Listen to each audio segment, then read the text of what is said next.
ॐ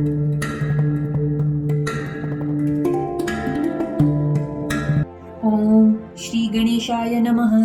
अस्य श्रीरामरक्षास्तोत्रमन्त्रस्य बुधकौशिक ऋषिः श्री सीतारामचन्द्रो देवता अनुष्टुप् छन्दः सीताशक्तिः श्रीमद्हनुमानकीलकम् श्री सीतारामचन्द्रप्रीत्यर्थे जपे विनियोगः।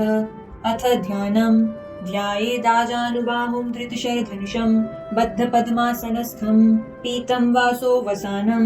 नवकमलदलस्पर्धिनेत्रं प्रसन्नं वामाङ्कारूढसीता मुखकमलमिल्लोचनं नीरदाभं नानालङ्कारदीप्तं दधतमुरुजटामण्डलं रामचन्द्रम् इति ध्यानम्। चरितं रघुनाथस्य शतकोटिप्रविस्तरम् एकैकमक्षरं पुंसां महापातकनाशनम् ध्यात्वा नीलोत्पलश्यामं रामं राजीवलोचनं जानकी लक्ष्मणोपेतं जटामुकुटमण्डितं सासितूणधनुर्बाणपाणिं नक्तं चरान्तकं स्वालीलया जगत्रात्रुम् आविर्भूतमजं विभुं रामरक्षां पठेत् प्राज्ञः पापग्निव सर्वकामदाम् शिरो मे राघव पातु भालं दशरथात्मजः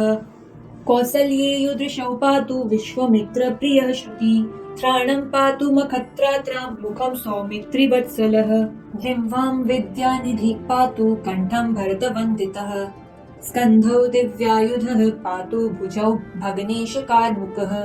करौ सीतापतिः पातु हृदयं जामदग्न्यजित् मध्यं पातु खरध्वंसी नाभिं जामभवदाश्रयः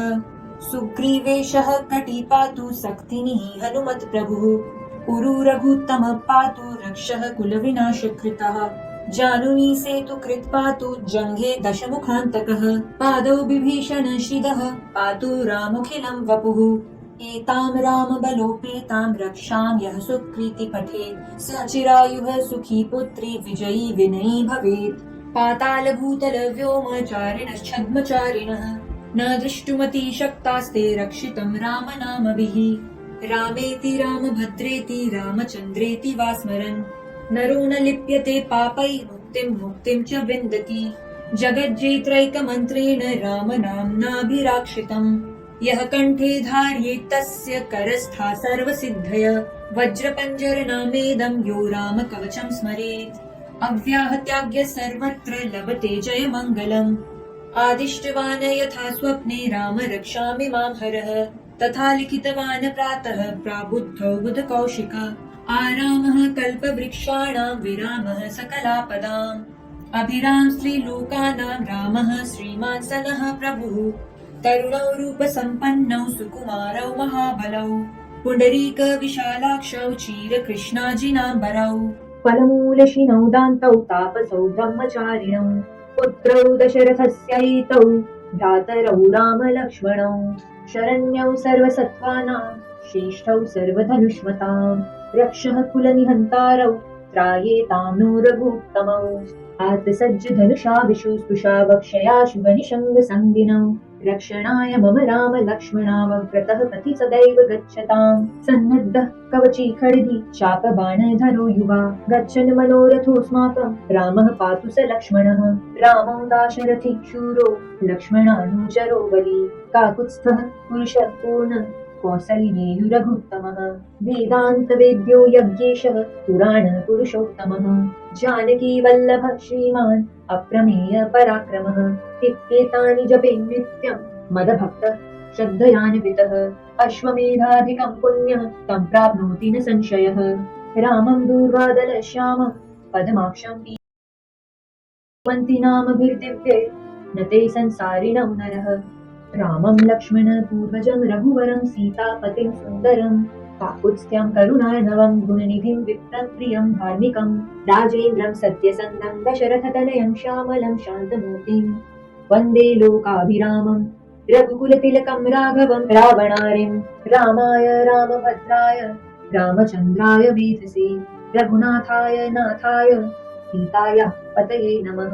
श्रीराम राम रघुनन्दन राम राम श्रीराम राम भरताग्रज राम राम श्रीराम राम रणकर्कश राम राम श्रीराम राम शरणं भव राम राम श्रीरामचन्द्र चरणौ मनसा स्मरामि श्रीरामचन्द्र चरणौ वचसा गृह्णामि श्रीरामचन्द्र चरणौ शिरसा नमामि श्रीरामचन्द्र चरणौ शरणं प्रपद्ये माता रामो मत्पिता रामचन्द्रः स्वामी रामो मत्सखा रामचन्द्रः सर्वस्वं मे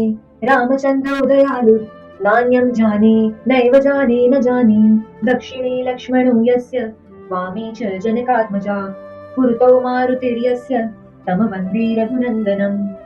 लोकाभिरामं रणरङ्गधीरं राजीवनेत्रं रघुवंशनाथं कारुण्यरूपं करुणाकरन्तं श्रीरामचन्द्रं शरणं प्रपद्ये मनोजवं मारुततुल्यवेगं जितेन्द्रियं बुद्धिमतां वरिष्ठं वातात्मजं वानरयूथमुख्यं श्रीरामदूतं शरणं प्रपद्ये पूजन्तं राम रामेति मधुरं मधुराक्षरम् आरुह्य कविताशाखां वन्दे वाल्मीकिकोकिलम् आपदामापहर्तारं दातारां सर्वसम्पदां लोकाभिरामं श्रीरामं भूयो भूयो नमाम्यहम् भर्जनं भवबीजानाम् अर्जनं सुखसम्पदां तर्जनं यमदूतानां राम रामेति गर्जनं रामो राजमणि सदा विजयते रामं रमेशं भजे रामेणाभिहता निशाचर्चमो रामाय तस्मै नमः रामान्नास्ति परायणं परतरं रामस्य दासोऽस्यमहम् रामे चित्तलय सदा भवतु मे भो राम माममुत्तर राम रामेति रमे रामे मनोरमे सहस्रनाम तत्तुल्यं राम नाम वरानने इति श्रीबुधकौशिकमुनि विरचितं श्रीरामरक्षास्तोत्रं सम्पूर्णं श्रीसीतारामचन्द्रार्पणमस्तु।